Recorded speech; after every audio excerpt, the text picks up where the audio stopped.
mangwanani akanaka muri yeZimbabwe yamakadai kuteerera panguva dzino ndiyo channel yenyu inonzi Kulian TV apo patinokupai nawu ma-updates nezvinhu zvakasiyana-siyana zvinenge zvichiitika munyika yekwedu. Nhasi uri musi wechishanu 13 February ndiro richange riri zuva rekuonekedzana nekuperekedzana nekuita mhemberero dzekupedzisira dzekucelebrata upenyu hwaComrade Saruwaka. Service iyi ichange ichiitirwa muno muSouth Africa, ichange ichiitirwa paZororo Phumulani muRandburg, ndo pachange pachiitirwa service iyoyo muZororo Phumulani paRandburg. So kune vese vanenge vakasununguka, vanenge vachida kuzosangana vachionawo vachiperekedzana nevumwe wavo, I'm sure panova ipo panokwanisa kunge pachiitwa zvekare iyo yavanoti board viewing. Zvese izvozvo service iyi iri kutanga na 11 o'clock mangwanani anhasi 11 AM ndo pachange pachiitwa service iyoyo yekuonekedzana naComrade Saruwaka. Kune vanhu vazhinji vakange vasina kunge vawana nhoroondo izere kana kuti kunzwisisa kwakakwana pamusoro perufu rwaComrade Saruwaka.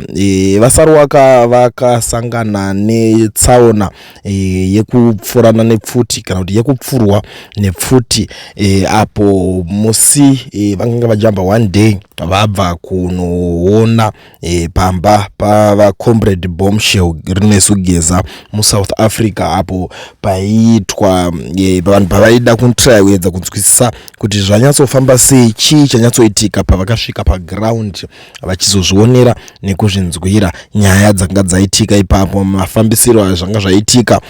So vasvika ipapo vaComrade Saruwaka vakana kuzombopira nguva nekuti vakazobuda munyika vachienda uko kwavanoti kuSwaziland vachifambirawo zvavaifambira ikoko.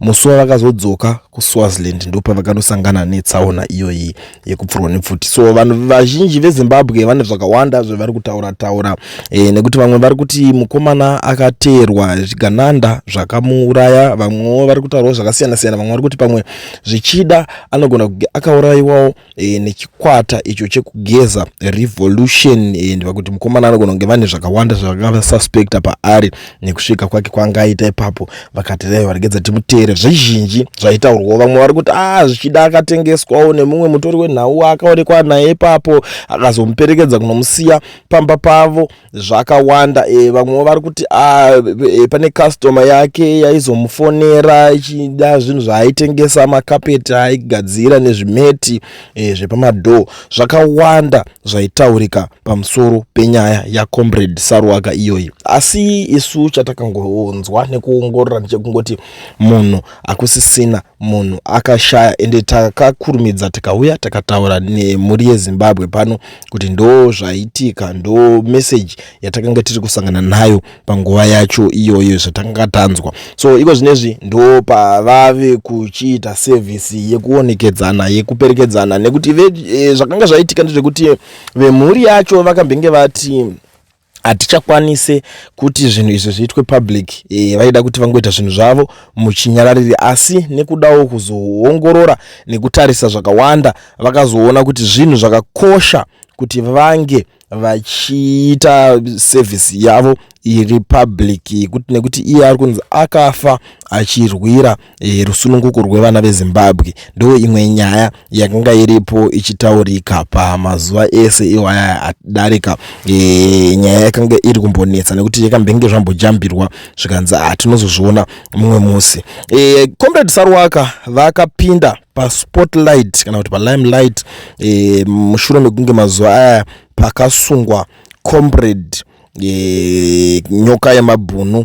Mazuva vakasungwa pakange pave kufambirwa nyaya dzacho. Comrade Sarwaka ndopa vakabuda vakaita admin, vakabudikira vachita admin panyoka yemabhunu news update. Ndo pakabudikira Comrade Sarwaka vachiita admin, vachizivisa zvinhu kuti zvakanga zviri kufamba sei, vachitaura, vachiorganiza, vachitaura nemhuri yeZimbabwe, vachienda kumatare edzimhosva, vachifambira nyaya dzacho. Asi pakazoita dambudziko ndiri kuti painzi mari dzakanga dzisiri kufambiswa zvakanaka pamazuva iwayo. Ndo zvinhu zvakazokonzera kuti Comrade Sarwaka nechimwe chikwata chavo chema admin chavaishanda nacho kuti vazenge vachisiya nyaya yacho, kana kuti vazenge vachibva pahu admin nepahu spokesperson pekunge vachitaura zvinhu zvaiitika pamusoro paComrade nyoka yemabhunu kwavakanga vari kujeri ikokoko.